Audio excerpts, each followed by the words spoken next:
ብዙዎቻችሁ የምትፈልጉትን ህይወት መኖር ያልቻላችሁት ምን ማድረግ እንዳለባችሁ ስለማታውቁ ሳይሆን መወሰን ያለባችሁን ውሳኔዎች ስለምትሸሿቸው ነው። ስኬት ህይወትን መቀየር የሚባለው ነገር እናንተ እንድትቆርጡ ያስፈልጋል። ያ ሲሆን ነው ፈጣሪም የሚያግዛችሁ። ለኔ ህይወት መቀየር አንድ ቁልፍ ጉዳይ የነበረው ምንም ገንዘብ ሳይኖረኝ ከዩኒቨርሲቲ ተከራይቶ ለመውጣት መወሰኔ ነው። ዛሬ ኢትዮጵያ ውስጥ እንደሚኖር አንድ ወጣት በህይወታችሁ መወሰን ያሉባችሁን 8 ነገሮች ነግራችኋለሁ። እነዚህ ላይ መወሰን የማትችሉ ከሆነ ምንም አይነት ለውጥ ህይወታችሁ ላይ አታዩ። የመጀመሪያው ከቤተሰብ ጋር ያላችሁ ግንኙነት ነው። ይሄ በጣም ወሳኝ ነው። ወጣቶች ስትሆኑ በተለይ ከቤተሰብ ጋር እየኖራችሁ ሊሆን ይችላል፣ ሙቭ አውት አድርጋችሁ ወጣችሁ ሊሆን ይችላል። ቤተሰቦች ለእናንተ የሚፈልጉትና እናንተ ለራሳችሁ የምትፈልጉት ነገር አለ። ሁለቱ የማይገጥም ከሆነ ውሳኔ ማሳደር አለባችሁ። ወይ የነሱ ህልም ወይ የናንተ ህልም ይኖራል። ይሄንን መወሰን ባለመቻል ምክንያት በጣም ብዙ ሰው ህይወቱ መስቀልቅሎ ወጥቷል። ይሄንን ስትወስኑ ግን ምናልባት እነሱ ልታስከፋቸው ትችላላችሁ። ግን ኢትስ ኦኬ አት ዘ ኤንድ ኦፍ ዘ ዴይ እነሱም የሚፈልጉት የናንተ ስኬት ነው። ምናልባት መጀመሪያ አካባቢ ላይ ቻሌንጂንግ ሊሆን ይችላል። እሱን አልፋችሁ የተሻለ ነገር ሲኖራችሁ ከቤተሰብ ላይ ደስተኛ የሚሆን የለም። ሙቭ አውት ካረጋችሁ እሰየው። መቼ ነው የማገኛቸው? በህይወቴ ውስጥ የትኞቹ ውሳኔዎች ላይ ነው ቤተሰቦቼን ኢንቮልቭ የማደርገው? እነዚህ ነገሮች ታውቁ ይገባል። ቤተሰብ ጋር ደግሞ ከሆነ የምትኖሩት ምን ያህል ነው ህይወቴ ውስጥ ኢንቮልቭ የማደርጋቸው? እንዴት ነው የራሴን ፕራይቬሲ ክሬት የማደርገው? ወይም ደግሞ አልቲሜትሊ መቼ ነው ሙቭ አውት የማደርገው? ለነዚህ ነገሮች ክሊር የሆነ ውሳኔ ሊኖራችሁ ይገባል። ካልሆነ ግን ለእናንተ ህይወት አለመሻሻል ቤተሰብ ነው ብለው የምታደርጉት። የ23 ዓመት የ24 ዓመት የ25 ዓመት ወጣት የሆነ ሰው ቤተሰብ አይፈቅድልኝም እንዳመሽ እንደዚህ እንድሰራ ቤተሰብ ማማከር አለብኝ አይባልም። ነውር ነው። እውነቴን ነው። you are too old ቤተሰብን ለማስፈቀድ ይሆን ነገር ለመጀመር። ምናልባት ይሄን ስል ታፍ ሊመስል ይችላል፣ ግን ሪያሊቲው ነው። ኦኬ በፊት በእኛ አባቶች ጄኔሬሽን በ18 በ19 ዓመታቸው ሚሊታሪ ቤት ገብተው የሆነ ትልቅ ኃላፊነት እየወሰዱ ነው። አሁን ላይ ያለ ጄኔሬሽን ግን በ26 ዓመቱ በ27 ዓመቱ ስቲል ከፋሚሊ ጋር የሚኖረው የሆነ ነገር ለመጀመር ፈቃድ ይጠይቃል። ነው ላይክ ይሄ በፍጹም ትክክል አይደለም። ልመዱት። ምናልባት አሁን እነሱ ጋር ስትኖሩ በየቀኑ ልታገኟቸው ትችላላችሁ። እሁድን ቅዳሜን አብራችሁ ልታሳልፉ ትችላላችሁ። ከሆነ ጊዜ በኋላ በሳምንት አንድ ስልክ ማውራት ሊሆን ይችላል። ኢትስ ኦኬ በቃ this is part of it። አዲስ አበባ ላይ ከክፍለ ሀገር የሚመጡ ሰዎች የተሻለ ህይወት የሚኖሩት በዚህ ምክንያት ነው by the way። ምክንያቱም ጥለው የመጡት የሆነ ትልቅ ነገር ስላለ ስኬታማ መሆን ምንም አማራጭ የለው ጉዳይ አይደለም። በተለይ ደግሞ የአዲስ አበባ ልጆች ትልቁ ፕሮብለም ይሄ ነው። በጣም ኮምፎርታብል ትሆናላችሁ ባላችሁበት ላይፍ ስታይል፣ ያ ደግሞ እናንተን ወደ ኋላ ያስቀራችኋል። ይሄንን ውሳኔ ማሳለፍ የእናንተ ሪስፖንሲቢሊቲ ነው። ሁለተኛ ዴት የምታረጉትን ሰውና ሪሌሽንሺፕ ውስጥ የምትገቡበትን ጊዜ መወሰን ነው። በዙሪያ በጣም ብዙ ሰክሰስፉል ሰዎች አሉና ሁሉንም የሚያመሳስላቸው አንድ ነገር ለትዳራቸው ያላቸው ትልቅ ቫልዩ አለና እንደውም አንድ ፖድካስት ላይ ሰምቻለሁ። እስኪ አንድ ምክር ምከረኝ ስለ ቢዝነስ ሲባል ምንድነው ያለው? በቃ ደህና ሰው ማግባት ነው። አብዛኛውን የህይወታችንን ፓርቲ የምናሳልፈው ከአንድ ሰው ጋር ነውና እዚህ ነገር ላይ ጥንቃቄ ማድረግ ያስፈልጋል ነው። በዚህ ጊዜ ዴት አድርጉ አታርጉ እያልኩኝ አይደለም፣ ግን ክሊር የሆነ አንደርስታንዲንግ ሊኖራችሁ ይገባል። ምን እንደምትፈልጉ የምትፈልጉትን ነገር የማታውቁት ከሆነ በኋላ የሚጸጸታችሁ ነገር ውስጥ ነው የምትገቡት። አንድ የካቶሊክ ጳጳስ ሲናገሩ ሰምቻለሁ። የሆነን ሰው ዴት ማድረግ ማለት በተለይ ደግሞ ለወንድ ልጅ ወደ እናንተ ህይወት ነው ሰው ያስገባችሁ ያላችሁት። የመጀመሪያው ጥያቄ የሚሆነው ህይወት አለኝ ወይ ነው። ሰውን ልጋብዝበት፣ ሰውን ላሳትፍበት የሚችለው ህይወት አለኝ ወይ? እሱን ዲሳይድ ካደረጋችሁ በኋላ ዴት ከምታደርጉት ሰው የምትፈልጉት ነገር ምንድነው? ክሊርሊ ይሄንን ማወቅ ያስፈልጋል። ምናልባት ዝም ብላችሁ የሆነ ኢቨንት ላይ ስለተገናኛችሁ ቻት ማድረግ ጀምራችሁ ከዛ ሪሌሽንሺፕ ሆነ፣ ይሄ ትክክል አይደለም። የሆነ ሰው ስላወራችሁ የሆነ ሰው ስላገናኛችሁ ሲቹዌሽኖች ስላመቻቹት ብቻ የሚጀምር ሪሌሽንሺፕ መጨረሻው ጥሩ ላይሆን ይችላል። ክሊርሊ የምትፈልጉትን ነገር መጀመሪያውን ማወቅ ነው። ወደ ሪሌሽንሺፕ ኢቨን ከመቀየሩ በፊት የመጀመሪያ ዴት ላይ ሁለተኛ ዴት ላይ ልታውቁት ይገባል። ይሄ ነገር ይቀጥላል ወይስ አይቀጥልም የሚለውን። ብዙዎቻችሁ እንደ መስፈርት የምታስቀምጡት ነገር ትክክል ነው ብዬ አላስብም። ከምን አንግል ነው ካላችሁኝ የመጀመሪያው ቫልዩ ነው። የኔ አንድ ምክር እዚህ ላይ ሰው ስትመርጡ፣ ሰው ስትመለከቱ በእምነት የሚመስላችሁ ይሁን። በቤተክርስቲያን ምን ይባላል? የመጀመሪያው መስፈርት መሆን ያለበት በእምነት የሚመስል ሰው ማግባት ነው። ኦፍ ኮርስ ምንም ጥያቄ የለውም። በሃይማኖት አርጋችሁ ልትወስዱ ትችላላችሁ፣ ግን እኔ ከዛም በላይ አርጌ ነው የምወስደው። በእምነት የሚመስላችሁ ማለት በአንደርስታንዲንግ የሚመስላችሁ፣ ስለ ፈጣሪ ያላችሁ እምነት፣ ስለ ህይወት ያላችሁ እምነት፣ ፐርፐዛችሁ በሆነ መንገድ መመሳሰል የሚችል ሰው ማለት ነው። ያ ሚስማች ካደረገ ወይም የማይገናኝ ከሆነ የሚቆይ ሪሌሽንሺፕ ቢልድ ልታደርጉ አትችሉም። ለጊዜው ያለው ያ ጊዜያዊ ስሜት ብቻ ነው አታችድ ሆናችሁ እንድትቆዩ የሚያደርጋችሁ። ፍቅር በፊት እኮ ልክ እንደ ህመም ነበር ትሪት ይደረግ የነበረው። የሆነ ሰው ይሻለዋል፣ ሊትራሊ ፍቅር ይለቃል። የዛኔ ሲለቅ ግን አብራችሁ መሄድ የምትችሉ ሰዎች ካልሆናችሁ በኋላ የሚጸጽታችሁ ጉዳይ ይሆናል። ኦልሬዲ ደግሞ ሪሌሽንሺፕ ውስጥ ያላችሁ ሰዎች በቃ ይሄን ሰው አገባዋለሁ ወይስ አላገባው እሱ ነገር ላይ ዲሳይድ ማድረግ ካልቻላችሁ እስኪ የሚሆነውን እና ያለን ወዴት እየሆነ እንደሆነ አላቅም። ይሄን ቪዲዮ የምሰራው እኔ ሀስለር ለሆናችሁ ሰዎች ነው። ዳት እንደዛ ብሎ የሚቀመጥ ሰው አለ፣ ይመቻቸው። እናንተ ግን ህይወታችሁን መቀየር በፍጥነት መጓዝ የምትፈልጉ ከሆነ ኦልሬዲ ያላችሁበት ሪሌሽንሺፕ የሚቀጥል ወይስ የሚቀጥል አይደለም፣ ይሄን እርግጠኛ ካልሆናችሁ እዛው ላይ ማቋረጥ ነው የሚሻለው። ሶስተኛው የምትኖሩበት ከተማ ነው። ይሄ አዲስ አበባ ላላችሁና ክፍለ ሀገር ላላችሁ ብዬ ልክፈለው።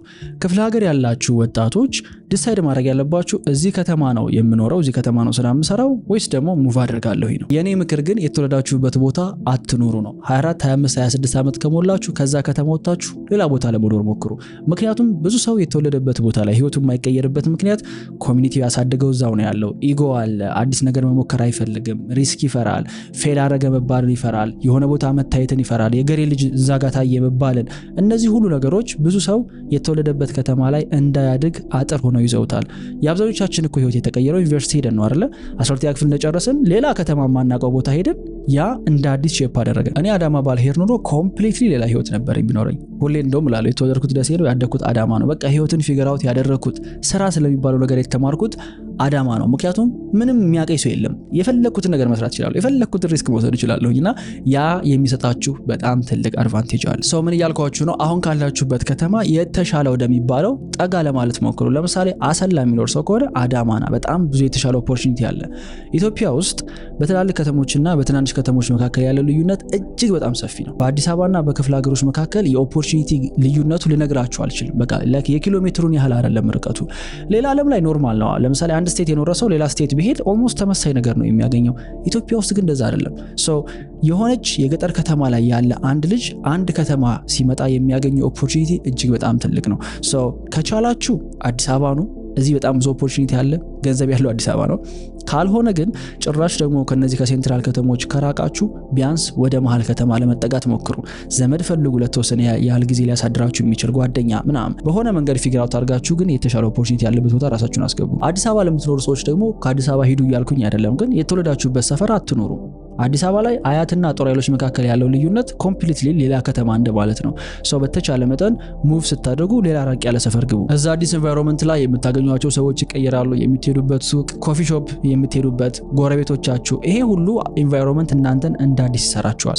የምትኖሩበት ቦታ ለማንነታችሁ፣ ለምትሰሩት ገንዘብ፣ ለህይወታችሁ ትልቅ ድርሻ ስላለው ይሄንን በጥንቃቄ መወሰን ይኖርባችኋል። አራተኛ መወሰን ያለባችሁ ምን አይነት ሰው መሆን እንደምትፈልጉ ነው። እዚህ ምድር ላይ ምንም ነገር እንስራ አጤኖ ዘዴ የሚቀየረው በዋነኝነት የኛ ፐርሰናሊቲ ነው። አበቃ ምን አይነት ፐርሰናሊቲ ነው ቢልድ ለማድረግ እየሞከርኩ ያለሁት? ብዙ ሰው ይህን ጥያቄ መጠየቅ ይፍን አይፈልግም። መወሰን ያሉባችሁን ኤሪያዎች ልንገራችሁ። የመጀመሪያው ፐርፐዝ ምንድነው?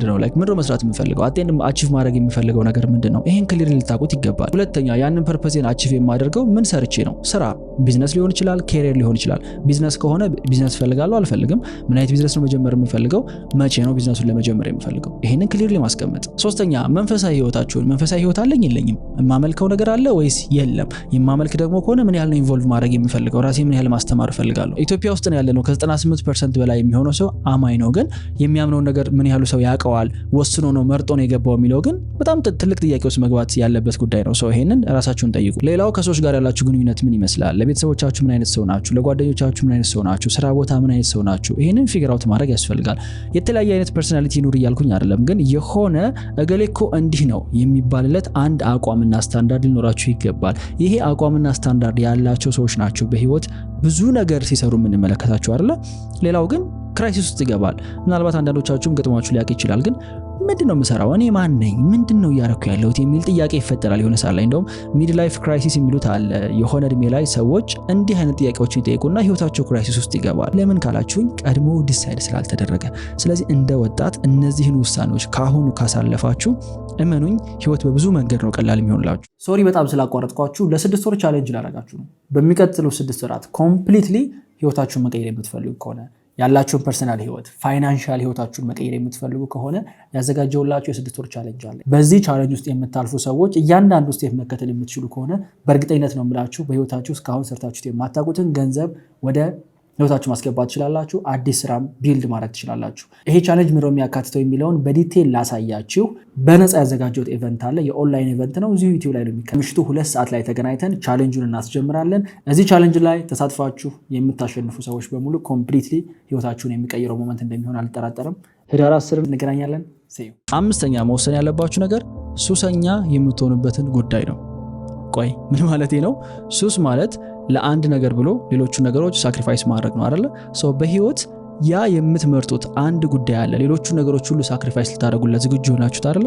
ከሌለ እሱ ምንድነው የሚለውን ዲሳይድ ማድረግ ያስፈልጋል። አንዳንድ ሰዎች በህይወት ብዙ ነገር ማሳካት ይችላሉ አይደለ? ግን በአንዴ አይደለም ብዙ ነገር የሚያሳኩት። አንዱን ካሳኩ በኋላ ሌላውን እያሳኩ ነው የሚሄዱት። ለምሳሌ ኃይሌ ገብረስላሴ እንውሰድ። በጣም ከመወዳጁ ሰዎች መካከል ኢትዮጵያ ውስጥ ጀግና አትሌት፣ ከዛ ደግሞ ብዙ ቢዝነሶችን የሚያስተዳድር ሰው አይደለ? ግን ሁለቱንም በአንዴ አይደለም የሆነው። የመጀመሪያ ኦብሴሽኑ የመጀመሪያ ሱሱ ሩጫ ነበር። ለሩጫ ብሎ በጣም ብዙ ነገሮችን ሳክሪፋይስ አድርጓል። ሌላ የምታውቋቸው ሰዎች ነው እየጠቀስኩ ያለሁት። ቴዲ አፍሮን ውሰድ። ለሙዚቃ ብሎ ብዙ ነገሮችን ትቷል አይደለ? የሱ አዲክሽን የሱ ሱስ አንድ ጉዳይ ነበረ።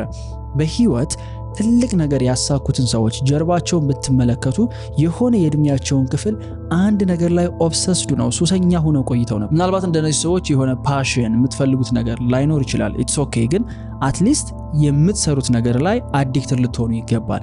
ሰው አዲክሽን ውስጥ ገባ ማለት ሌሎቹን ዲስትራክት የሚያደርጉት ነገሮች በሙሉ ለዛ ሲል ይተዋል ማለት ነው። ለምሳሌ እየሰራ ከሆነ የሚወደውን ነገር የሆነ ሰዎች ደውለው እንገናኝ የሆነ ቦታ ሃንጋውት እናድርግ ቢሉት ያንን ሳክሪፋይስ ለማድረግ ዝግጁ ነው። ሶ የትኛውን ነገር ነው አጥብቄ ቢይዘው ሌሎቹ ነገሮች በሙሉ ሳክሪፋይስ ሊያስደርገኝ የሚችለው? አይኖ ሲወራ ሴክሲ ነገር ላይ መስል ይችላል፣ ግን ኤቭሪ ሰክሰስፉል ፐርሰን በዚህ ነገር ውስጥ ነው ያለፈው። አሁን ጥያቄው እዚህ ጋር ይመጣል። ሱሰኛ የሆነ ሰው ሱሱን ማቆም አለበት አይደለ? ምን ይባላል? ሰክሰስፉል የሆኑ ሰዎች ማቆም ነው የማይችሉት። መጀመር ለነሱ አይከብዳቸውም፣ ማቆም ግን አይችሉም። ትሬን ማድረግ ማቆም አይችሉም፣ መስራት ማቆም አይችሉም። በቀን 14 ሰዓት 15 ሰዓት 16 ሰዓት ይሰራሉ። ለኢላን ማስክ አሁን የደረሱበት ሌቭል ላይ ደርሰው ለምን ተርን ኦፍ ማድረግ ስለማይችሉ ነው። ያንን የህይወት ፓርት በዚህ ደረጃ አንድ አዲክትድ ልትሆንለት የሚገባ ነገር ያስፈልጋል። ስድስተኛ መወሰን ያለባችሁ ነገር ሙያችሁ ላይ ነው። ምን አይነት ባለሙያ ነው መሆን የምፈልገው? ኤቭሪዋን ባለሙያ ነው ባይ ዘ ዌይ። ሁሉም ሰው ሙያ ያለው ተብሎ ነው የሚታስበው አይደለ? ግን ምን ያህሎቻችሁ ከምትሰሩት ስራ ላይ ይሄንን እኔ አውቀዋለሁ፣ በቃ በዚህ ነገር መታወቅ እችላለሁ፣ በዚህ ነገር የትም ቦታ ብገባ ችግር መፍታት እችላለሁ የሚለው ጥያቄ መመለስ ትችላላችሁ ወይ?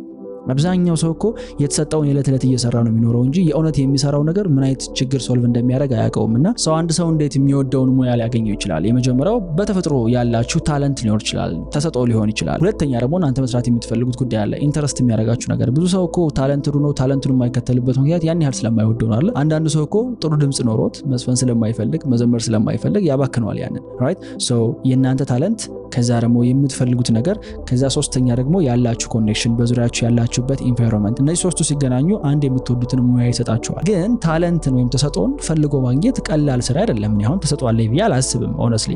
አብዛኛውን ነገር በስኪል በሙያ በድግግሞች ነው ቢልድ አድርጌ ያመጣሁት። ስለዚህ ኢንተረስቴን አውቃለሁ ምን እንደምፈልግ፣ በዙሪያ ያለውን ኢንቫይሮንመንት አውቃለሁ፣ ኮኔክሽኖችን አውቃለሁ፣ ምን እንደሚፈልጉ አውቃለሁ። ስለዚህ የሁለቱ ኮምቢኔሽን አንድ ሙያ ላይ ፎከስ እንዳደርግ፣ ኮንቴንት ክሬት እንዳደርግ፣ ማርኬቲንግን እንዳጠና፣ ይሄ ለኔ አሁን ሙያዬ ነው። ሶ ሙያ ምንድነው ብትሉኝ ኮንቴንት መስራት እችላለሁኝ። በቪዲዮ ከሰዎች ጋር ኮሙኒኬት ማድረግ እችላለሁ። ሙያ ምንድነው? ማርኬቲንግ መስራት እችላለሁ። የሚሸጥ ምንም ነገር ስጡኝ እሸጠዋለሁ። ይሄ ሙያ ነው። ሰው ሙያችሁን የምታገኙት አንደኛ የምትፈልጉት ነገር ስታውቁ ነው። ሁለተኛ ደግሞ ማርኬቱ ላይ የሚፈለገውን ነገር አንደርስታንድ ስታደርጉ ነው። ከዛ እዛ ነገር ላይ ጥሩ ከሆናችሁና ማርኬቱ ለእናንተ ለመክፈል ፈቃደኛ ከሆነ ያ ሙያ ረጅም መንገድ ያስጉዛችኋል። እመኑ። ታለንትን ወይም ተሰጥኦን ፈልጎ ማግኘት ግን ቀላል ላይሆን ይችላል። አንዳንዱ ሰው ታለንትድ ነው በቃ እሱም ያውቀዋል፣ ሌላውም ሰው ማየት ይችላል። አንዳንዱ ግን ታለንቱን ፈልጎ አላገኘም። የኔ አይነቱ ኦኬ ኦልሬዲ ታለንት አለኝ ብላችሁ የምታስቡ ሰዎች የፈለገ ሲሊ ነገር እንኳን ቢመስል፣ ትንሽ ነገር እንኳን ቢመስል እመኑኝ አሁን ላይ የማይሸጥ ታለንት የለም። that's it። እድሜ ለሶሻል ሚዲያ። ሰው የሚያየው ሊወደው የሚችል ነገር እጃችሁ ላይ ካለ እሱን አውጥታችሁ መሸጥ ትችላላችሁ። ሌሎቻችሁ ግን ታለንቴን አላገኘሁትም፣ ተሰጥኦዬን አላገኘሁትም ካላችሁ ምንም ችግር የለውም። ቢካዝ እኔም ታለንት ነኝ ብዬ አላስብም። ሆነስሊ ያሉኝ ነገሮች በሙሉ በድግግሞሽ በስራ ያመጣኋቸው ናቸው። ሰባተኛ የምትከተሏቸውን ሰዎች መምረጥ ነው። ወደድንም ጠላንም አሁን ለምናስብበት መንገድ፣ ህይወታችን ለምንኖርበት መንገድ የሆኑ ሰዎች ተጽዕኖ አሳድረዋል። እኔ ዛሬ እናንተ ጋር አዲስ አወራችሁ ጊዜ ያነበብኳቸው መጽሐፎች፣ ያወሩኝ ሰዎች፣ ኮንሱም ያደረኳቸው ነገሮች ናቸው ይሄን እንድናገር ያስቻሉኝና ወደዳችሁም ጠላችሁም የሆኑ ሰዎች እየተከተለ ነው። ብዙ ሰው አሁን መከተል ምናምን ሲባል ኧረ እኔ ማንንም አልከተልም ሊል ይችላል። ኖ እኔ ደስ ብሎ ሰዎችን የምከተለው የሆነ መቀናባቸው ሰዎች አሉ። ህይወታቸው የሚኖሩበትን መንገድ፣ ኦፕሬት የሚያደርጉበትን መንገድ ደስ ብሎኝ ይከተለዋሉ። አንዳንዴ የሆኑ ሰዎችን ሰምታችሁ የሆነ መጽሐፍ የሆነ ቪዲዮ አይታችሁ ያላችሁን አስተሳሰብ ሲቀየር ኦር ልትወስኑት የነበረው ነገር ሲቀየር ኖትስ አድርጋችሁ ታጣቁ። ብዙ ሰው ለሚያምነው ነገር ክሊር የሆነ አንደርስታንዲንግ የለውም። ኢቭን እምነቱን ራሱ ከየት እንደመጣው አያውቅም። የሆነ ቦታ ላይ የሆነ ሰው የነገረው ነገር ነው። አንዳንዴ ከሰዎች ጋር ስታወሩ በሆነ ጉዳይ ስትከራከሩ አረ ይሄ ነገር እንዲህ ነው ካላችሁ በኋላ ኦኬ እንዲህ ነው እንደማምነው ብላችሁ ጠይቃችሁ አታውቁም? እኔ ሁሌ ነው የሚገጠው ፖድካስት ላይ ምናምን ኢንቫይት ሲደረግ የሆነ ቶፒክ ስነሳ እዛ ላይ ሪፍሌክት ሳደርግ እዛ ጉዳይ ላይ እምነቴ ያ እንደሆነ አላውቅም ነበር። ሳወራው ነው የማውቀው። ከዛ ያ ጥያቄ ይፈጥርብኛል። እንዴት ነው ወደዚህ እምነት የመጣሁት? ማን ነግሮኝ ነው? ማን አስተምሮኝ ነው የሚል ጥያቄ ይፈጥራል። ስለዚህ ወደድንም ጠላንም በሆነ ሰዎች ፕሮግራም እየተደረግን ነው። ሶ አትሊስት መርጠን ፕሮግራም መደረግ አለብን። ሶ የሆነ ሰው ከመከተላችሁ ኦር የሆነ ሰው ይመቸኛል ከማለት በፊት መጀመሪያ ከዛ ሰው ፕሪሳይዝሊ የሚመቸኝ ነገር ምንድነው ወይም ደግሞ እኔ መውሰድ ብፈልግ የምወስደው ምን ነው? ምክንያቱም አንዳንዱ ሰው ቢዝነስ ላይ በጣም ሰክሰስፉል ሊሆን ይችላል። የትዳር ህይወቱ፣ መንፈሳዊ ህይወቱ ግን የተበለሻሸ ነው። ስለዚህ ይሄን ሰው የጠጋ ብዬ ስመለከተው አይ እኔ ከዚህ ሰው የሚመቸኝ የቢዝነስ ህይወቱ ነው። ስለዚህ በቢዝነስ ጉዳይ እከተለዋለሁ። ፐርስፔክቲቭ ይመቸኛል። እኔም ደግሞ በጣም በብዙ መንገድ አግዞኛል። ያን ልወስድ እችላለሁ። የሆነን ሰው ሶሻል ሚዲያ ላይ ፎሎ አደረጋችሁት ማለት ኔክስት ታይም የሚያወራው ነገር ኦር የሚሰራው ነገር እንዲደርሳችሁ ወደ ውስጣችሁ እንዲገባ ትፈልጋላችሁ ማለት ነው። አበቃ ራይት። ሶ ኔክስት ታይም ሰምበዲን ፎሎ ስታደርጉት ምኑን አይታችሁ ነው ፎሎ ያደረጋችሁት? የትኛው አስፔክት ነው ደስ የሚላችሁ? ቢካዝ ብዙ ሰው ሶሻል ሚዲያ ላይ ስታይ ፐርፌክት ነው ይመስለው ራይት። ሶሻል ሚዲያ ላይ ስታይ እኔም ፐርፌክት ልመስል እችላለሁ፣ ግን አይደለም። አት ዘ ኤንድ ኦፍ ዘ ዴይ ሁላችንም ሰዎች ነን። ሁሉም የራሱ የሆነ ድክመት አለው። ሶ ዮናስ የሆነ ፓርት ላይ የበለጠው ከሆነ አንድን ሰው ከዮናስ የሚወስደውን ነገር ወስዶ የቀረውን ደግሞ በአካባቢው ካለ ሰው ሊሆን ይችላል፣ ከአስተማሪው፣ ከወላጁ። ግዴታ ሶሻል ሚዲያ ላይ ይወጣ ፌመስ ሰው መሆን መቻል የለበትም። ግን በሚያሳዝን ሁኔታ ኢትዮጵያ ውስጥ የብዙ ሰዎችን አይምሮ በተለይ ደግሞ የወጣቶችን አስተሳሰብ እየቀየሩ ያሉት ሰዎች ሶሻል ሚዲያ ላይ ትራሽ የሆነ ኮንቴንት ፐብሊሽ የሚያደርጉት ናቸው። ይገርመኛል። ላይ የሆነ ሰዓት ላይ የሆነ ነገር ሰርቶ ሰክሰስፉል ይሆንና ብሮ ገንዘብህን ሜክ አርግ፣ ሴቶች ሎያል አይደሉም፣ ገንዘብህን ሜክ አርግ ምናምን እንዲህ አይነት ነገር ነው አይምሮን የወጣቱን ሼፕ እያደረገው ያለው። ከዛ ከጓደኞቹ ጋር ሲገናኝ ምን ማለት ይጀምራል? ይሁን ሳላይ ባክ አያስፈልግም፣ እዚህ ጊዜ ላይ ይሄ ነው የሚያስፈልገው ይላል። ከየት እንዳመጣው ያቅም ያን እምነት ሶሻል ሚዲያ ላይ ኮንሱም ያደረገው አንድ ኮንቴንት ነው ስፖይል ያደረገውና ይሄ ምናልባት ከጓደኞቻችሁም ጋር ስታወሩ የገጠማችሁ ነገር ነው። ብዙ ሰው የሚያከራክረው ጉዳይ እፈልገዋለሁ፣ መግዛት እፈልገዋለሁ፣ ይሄን ነው የምመኘው፣ ይሄን ነው የምፈልገው የምትሉት ነገር እናንተ የፈለጋችሁት አይደለም። የሆነ ሰው ገዝቶት የሆነ ሰው አድርጎት ስላያችሁትና ያስፈልጋችኋል ብሎ ስለነገራችሁ ነው። ስምንተኛውና ለዚህ ቪዲዮ የመጨረሻው የቅርብ ሰዎቻችሁን መምረጥ። ማንን ነው ማላምነው? ማንን ነው የማምነው? ለማን ምን አይነት ጉዳይ ነው የማወራው? ይሄኛውን ደግሞ ምንድነው የምደብቀው? እውነት ለመናገር ምናልባት በዙሪያችን በጣም ሰዎች ኖሩ ይችላሉ፣ ግን እናውቀዋለን አይደል ያንዳንዶቹን ኢንቴንሽን። ኦኬ ይሄ የሆነ ነገር ፈልጎ ነው የሚቀርበኝ፣ ይሄኛው ለዚህ ጉዳይ ብቻ ነው ኮሙኒኬት የሚያደርገኝ፣ የኔ ደስታ የሚያስደስተው የትኛው ነው? ወይስ በኔ ደስታ ቀናተኛ የሚሆነው የቱ ነው? ቢካዝ የሆነ ሰዓት ላይ ራሳችሁን ታገኙታላችሁ። ለእናንተ ምንም ነገር ኮንትሪቢዩት ለማያደርጉ ሰዎች ታይማችሁን ስታባክኑ፣ ናለኝ ሲሏችሁ ብድግ ብላችሁ ስትሄዱ፣ ግን የሚፈልጓችሁ ለዛች ሞመንት ብቻ እንደሆነ ታውቁታላችሁ። የሆኑ ሰዎች ወደ ህይወታችን ስናቀርብ ግዴታ አለብን ፕሮቫይድ የማድረግ ጊዜያችንን የመስጠት፣ ኢነርጂያችንን የመስጠት፣ አንዳንዴ ገንዘባችንን፣ ንብረቶቻችንን ካስፈለገ የመስጠት ኃላፊነት አለብን። ቢካዝ የቅርብ ሰው ማለት ያ ስለሆነ ያ ሪሌሽንሺፕ ቢልድ የሚደረገው በዚህ መንገድ ስለሆነ ማለት ነው። ግን ብዙ ጊዜ አብረውን የሚያሳልፉት ሰዎች ጄኒዩንሊ ለኛ የቀረቡ ሰዎች አይደሉም። አጋጣሚ ስለተዋወቅን፣ ስራ ቦታ አብረን ስለምንሰራ፣ አብረን ስላደግን ነው ከሰዎች ጋር እየቀጠልን ያለ ነው። ሶ ሪሌሽንሺፖች ይቋረጡ ማለት አይደለም። ምናልባት ቦራንድ የምትደውላቸው የሆኑ ሰዎች ኖሩ ይችላሉ፣ ግን ኢነር ሰርክል የቅርቤ ሰዎች የምትሏቸውን ዲፋይን አድርጎ ለይቶ ማወቅ ያስፈልጋል። የሆነ ሰው ሲቀርባችሁ ኢንቴንሽኑ ምንድነው? ከጀርባ ምን ፈልጎ ነው እየቀረባችሁ ያለው ሰውዬ? ምን ፈልጎ ነው? ምን ሊያገኝባችሁ ነው? ኦር ምን ነው ኤክስፔክት የሚያደርገው ከናንተ? የሰዎችን ኢንቴንሽን አንደርስታንድ ስታደርጉት በምን መንገድ ከነሱ ጋር ያላችሁን ሪሌሽንሺፕ ፊክስ ልታደርጉት እንደምትችሉ ይገባችኋል። በማአት ሰው ከመከበብ ይልቅ ሎያል የሆነ አንድ ጓደኛ በቂ ነው። እንደውም አንድ ሪሰርች አብብ ያለውኝ በአቬሬጅ 1 ሚሊዮነር ያለው 1.8 ጓደኛ ነው ይባላል። 2 ጓደኛ ኢቭን የለውም። ቢካዝ ከሆነ ጊዜ በኋላ ክሊርሊ ሰዎች ማየት ይጀምራላችሁ። ማን ምን ፈልጎ ነው እየቀረበኝ ያለው? ለማን ደግሞ የልቤን ነገር ላጋራው ፈቃደኛ ነኝ? አንድ ሰው ካለ በቂ ነው። ባይ ዘ ዌይ ላይኖርም ይችላል። ኢትስ ኦኬ። በተለይ ደግሞ ለብቻችሁ ተደብቃችሁ ግራይንድ ለምታረጉት፣ ለምትለፉት፣ ለጓደኞቻችሁ ኢቭን የምታወሩት የምታሳዩት ነገር ለሌላችሁ ሰዎች ማለት ነው። የሆነ ቦታ ያነበብኩት በጣም ፓወርፉል ነገር አለ።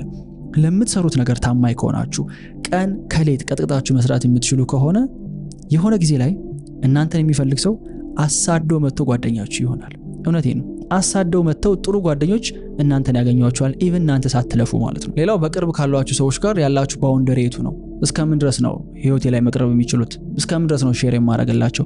አንዳንዴ ጓደኛማች ይባልና ምንም አይነት ክሊር የሆነ ባውንደሪ በመካከል የለም። አንዱ አንዱን ሲዘልፈው የማይሆን ነገር ውስጥ ሲያስገባው እንመለከታለንና ክሊርሊ በዙሪያ ካሉ ሰዎች ጋር እስከዚህ ጊዜ ድረስ ሼር አደርጋቸዋለሁ፣ እስከዚህ ጊዜ ድረስ አብሬያቸው ቆያለሁ። የሆነ ሰዓት ላይ ግን በቃ ይሄ የኔ ፕራይቬት ነገር ነው የምለው ነገር ሊኖር ይገባል። ሰው በእኔ እምነት አንድ ወጣት ዛሬውኑ መወሰን ያለበት 8 ጉዳዮች እነዚህ ናቸው። የእውነት ነው የምላችሁ፣ በህይወት እኔ ዊትነስ ያደረኩት የምመሰክረው ነገር ቢኖር እናንተ ስትቆርጡ፣ እናንተ ዲሳይድ ስታደርጉ ፈጣሪ መንገዱን ያዘጋጀዋል። አሁን ካነሷቸው 8 ነገሮች ውስጥ እናንተ ዛሬውኑ ለመወሰን ዝግጁ የሆናችሁት የትኛው ነው ማወቅ ፈልጋለሁ። ኮሜንት ላይ አሳውቁኝ። እነዚህ ነገሮች ላይ ግን ስትወስኑ መስዋዕትነት ያስከፍላችኋል። ምንም ጥያቄ የለውም። ይሄን አላወሻችሁ። አንድ ሰው በተለይ ደግሞ ከዜሮ ተነስቶ ህይወቱን መቀየር የሚፈልግ ሰክሰስፉል መሆን የሚፈልግ ሰው መክፈል ያለበት መስዋዕትነቶች አሉ። እነዚህ መስዋዕትነቶች ኤቭሪ ሲንግል እናንተ የምታውቋቸው ሰክሰስፉል ሰዎች በሙሉ ያለፉበት ነው። ምንድናቸው የሚለውን እዚህ ጋር አንድ ቪዲዮ አስቀምጥላችኋለሁ። አሁኑን ገብታችሁ ቼክ አድርጉት። እሱን አይ ሆፕ የዛሬው ቪዲዮ ጠቃሚ እንደነበር። በቀጣይ እስክንገናኝ ድረስ see you